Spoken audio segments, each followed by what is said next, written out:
Whilst I can, I will. Steve Birch. It's crackered sparrows. The light is gradually swamping the greyness of pre-dawn. An analogy of my second life. Fellow Toastmasters, friends, and most welcome guests. The 9th of November 2016 was one of the proudest days of my previous life.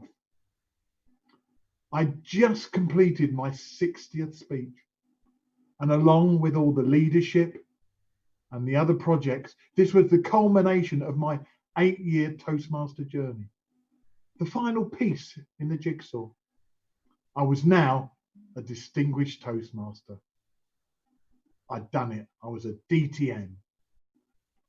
2 days later, 11th of November 2016, my world was changed forever. I was diagnosed with terminal, or as they like to say now, life-limiting prostate cancer. The old adage of your past life flashing in front of you, it didn't happen.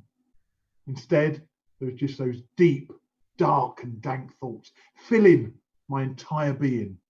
My brain was bombarded with question after question after question.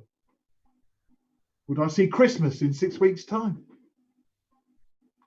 Would I see my boys reach manhood? Would Winnie outlive me? If so, how would she cope? I wouldn't. I needed a plan. I needed a proposal. But most of all, I needed some me time. But all I found was a huge black dog, one that followed me 24 hours a day. It was like a dementor from the Harry Potter books, sucking all the positivity out of me. All I could see was death and despondency. A further hammer blow soon followed, which brought a whole pack of these bastard black dogs.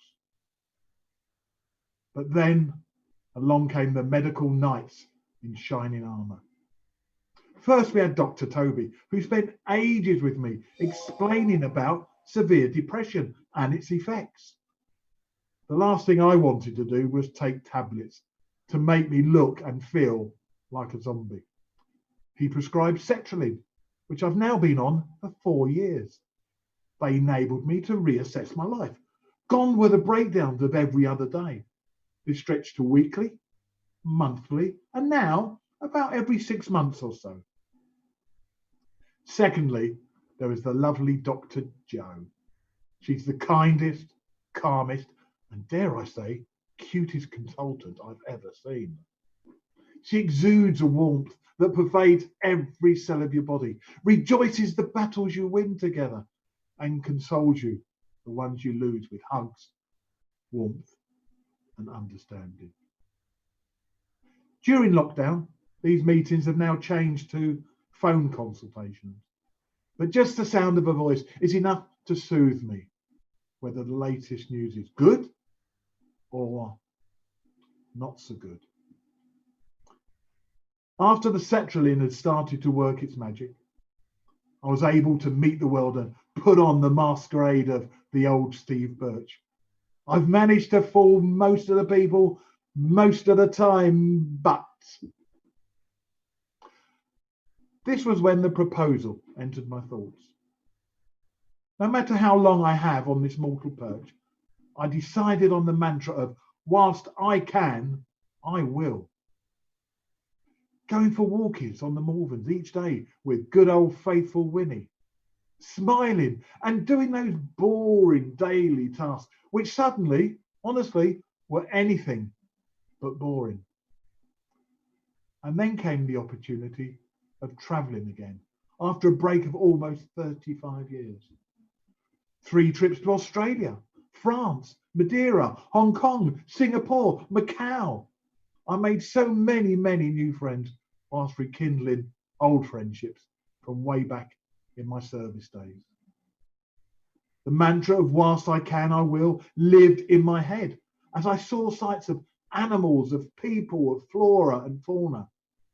And for this, I must thank Steve and Gina Firth for sharing their time, their friendship, and their beautiful home. Jim and Lavinia Russell for trusting me not to wreck their palatial holiday home in the Whitsundays. All my new Aussie friends, Jen and Rich Parry, Merv and Justine McAllister, Christine and Mike Diamond. But most of all, I thank Caroline Bellhouse for showing me the opportunity and to helping me grasp it with both hands. It's now come to the stage that I'm no longer able to walk the Malvern Hills. I reckon my travelling days are behind me. I'm still doing stuff like walking Winnie, short walks, gardening, mowing the lawn, looking after 8 fish tanks, and mentoring many Toastmaster members.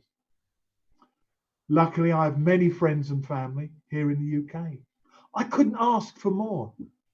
They have all been my rock, my happy place, my safe place.